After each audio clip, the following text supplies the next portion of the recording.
Shut up and sit down.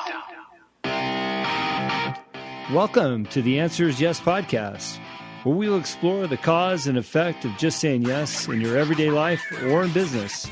I will dig into topics that are not just stimulating, but will challenge you to be better in everything you do. The podcast is based on the simplicity of saying yes to opportunities you might encounter every single day. I'm your host, Jim Riley. Join me in my first series titled Blue Collar Redefined.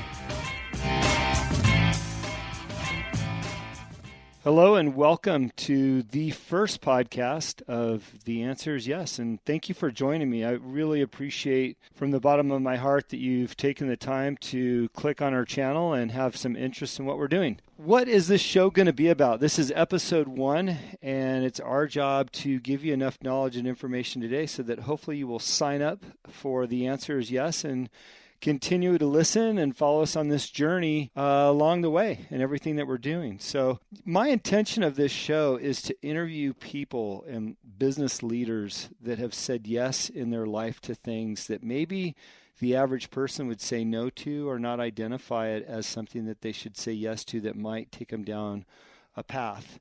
And in the first series that I envisioned doing this, I would talk to people that I call Blue Collar Redefined. And those might include people that haven't gone to college but have been very, very successful, or people that have gone to college, maybe it's for a specific degree, but wound up doing something completely different. So that is the nature of the show, and I'm just such a big believer in the power of voice right now. I have been listening to podcasts for about 2 months.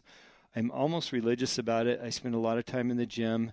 And while I'm riding on the treadmill or the bike or driving in LA traffic, I have the opportunity to listen to these podcasts, and they're so enriching and educational. I just want to be able to try to give back some of that through this forum.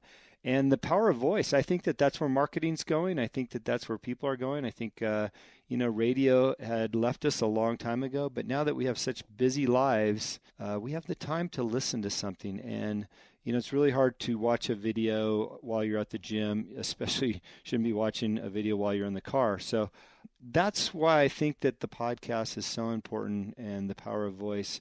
In case you're wondering, I have been completely fiending on Gary Vee, the author of Crushing It, and he's got a great podcast as well as some others, but he's kind of the one that I listen to the most. The reason why I'm doing this outside of the power of the voice is, I've got some goals in my life, and I think that this podcast series will flesh out some of those goals and help me succeed along the way. And because this is the first podcast, I'd like to hold myself accountable, and maybe those listening can check in on me once in a while on these goals. But there's a few things that I want to identify that hopefully will result from my success through the podcast and my business. And those goals are, number one, the most absolute important thing to me are my kids and my family. I have waited later in life to have kids. I just turned 50 this last January. And I have a 2.5-year-old and a 4.5-year-old and a wonderful wife. And my sole purpose in life every morning when I get up and go to bed is to take care of those kids and just enjoy every minute that I can with them. So I'm hoping that my business will be successful so that I can continue to enjoy them and be the best dad that I can be. And I'm so passionate about being the best dad. The other thing that I'd like to achieve through my career is to help others. And I've always had the entrepreneurial spirit to help others, and always wanted to help people that were starting something. And I just find a lot of pleasure in hearing people's visions and their dreams for their individual businesses.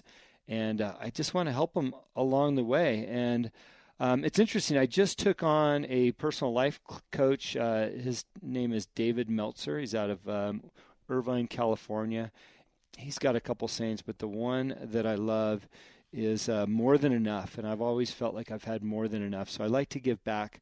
Matter of fact, I was riding my bike today on my training session, getting about 40 miles in, and I passed a lemonade stand, and I got maybe 500 yards away from it, and I stopped myself and turned around and went back up to that little boy, and he was selling Gatorade and water and stuff, and I said, hey, good for you being out here. I've done a lot of research, and I've seen that people that start young have that entrepreneurial spirit. So I didn't need anything. I just made a donation and told him to pass it forward. And hopefully when I left there, he thought about that and what that meant. So my second goal is to help others. And then finally, through this podcast, I'm looking to support my new business called Baja United. And I was fortunate enough to have a successful tequila company that I was able to step away from last year, Azuñia Tequila. And now I formed a new company named Baja United with my business partner, Eric Morley at Blue Sea Advertising. And the business was formed with a purpose in mind, and that was live with purpose and make it known to the public that we want to donate back to the orphanages in Baja, something that we're both very passionate about. And we hope to grow this business. Right now, we're focused on importing wine from the Valle de Guadalupe. And through the proceeds of those sales, we're donating back to the orphanages, as well as building what we call a sustainable business so that we can support the orphanages for many, many years to come.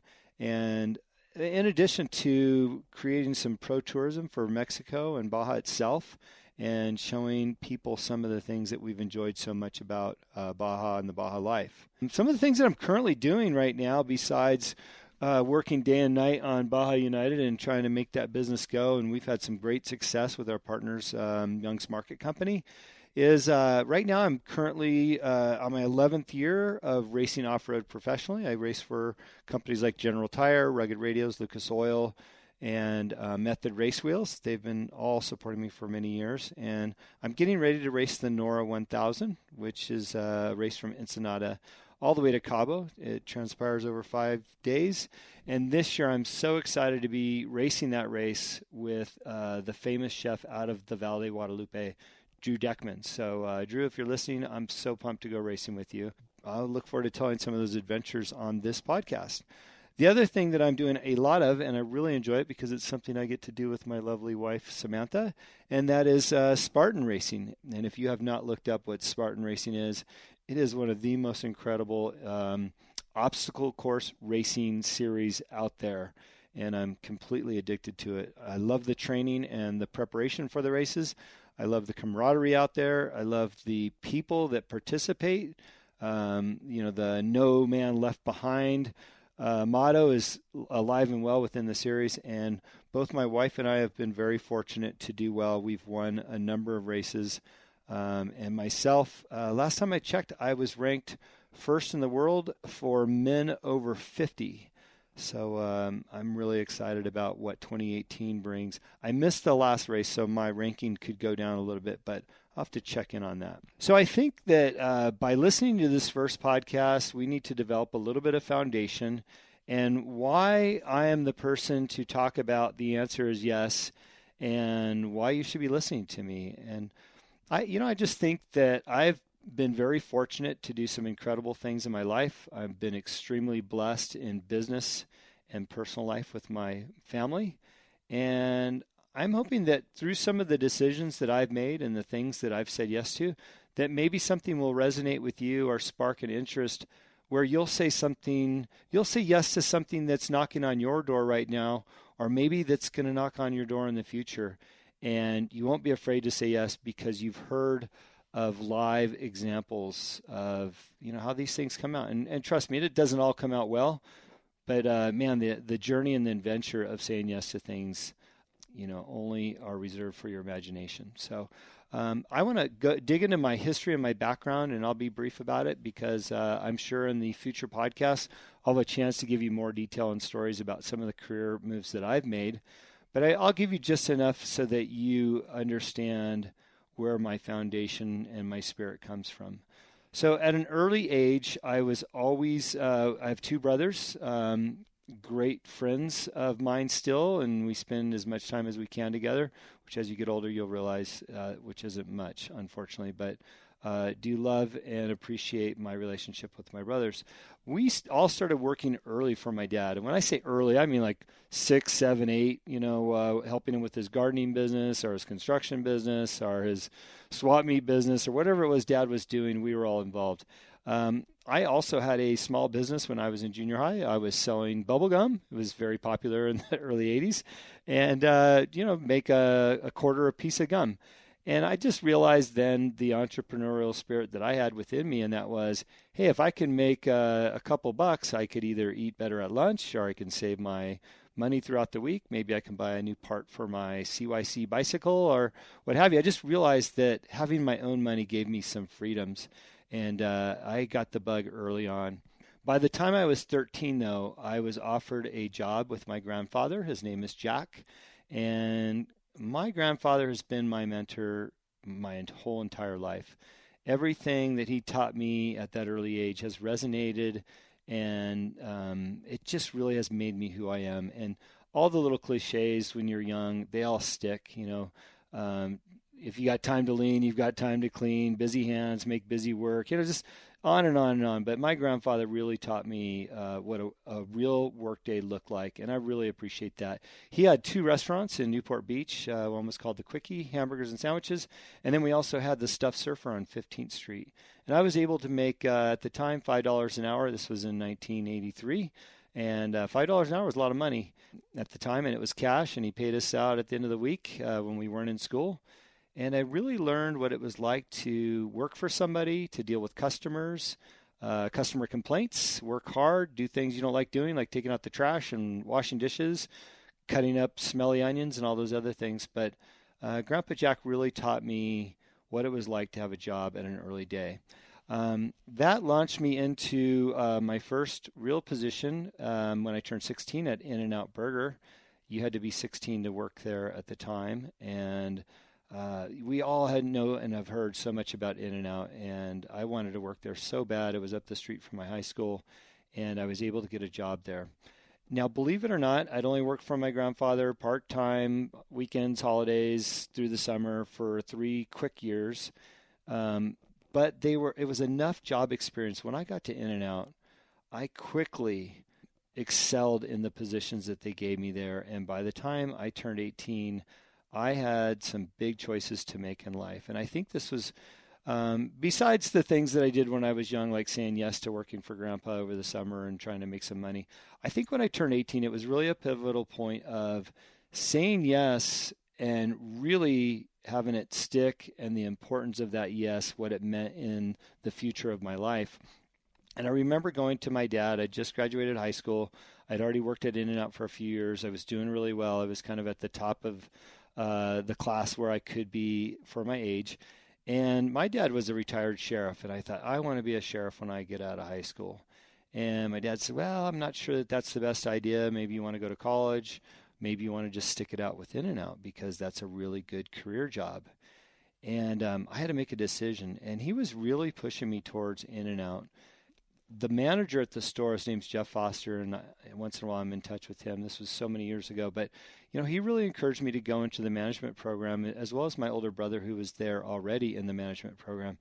And I would say that that was my first big yes in life, and that was to go into management at In-N-Out and forego the traditional route of going to college or going into the military at the time, or like the police academy. So this was 1986, that big time in everybody's lives when going to college was very important, our military. And I chose to go work for In-N-Out. I had spent 12 years there at In-N-Out. It was a career job for me. When I left there in my mid-20s, I was making over $150,000 a year. I had ran one of the most successful In-N-Out burgers to date by selling and being the first to sell over 1 million hamburgers in a year through my location. I was doing training for new stores, hiring for new stores, doing some R&D, helping develop the cookout trailer, all kinds of fun things. And it really was a rich career for me. And at the time that I left In-N-Out, I was going through some transitions in my own life, and things that I wanted to do or who I thought I wanted to be. And another major pivotal point for me was going down to Mexico with a church group at the time. Mariners Church out of Newport Beach had a great missions program, and they did one locally in Baja. So it wasn't too much of a commitment. I was so busy, as you know how we all get that way. We went to Mexicali, and we hit some orphanages there, and we worked our way through the interior of Baja and eventually wound up down in Ensenada, and then worked our way back north through Tijuana. And we helped, I would say, 6 orphanages. We had 2 vans worth of people. We had a $5,000 budget, and we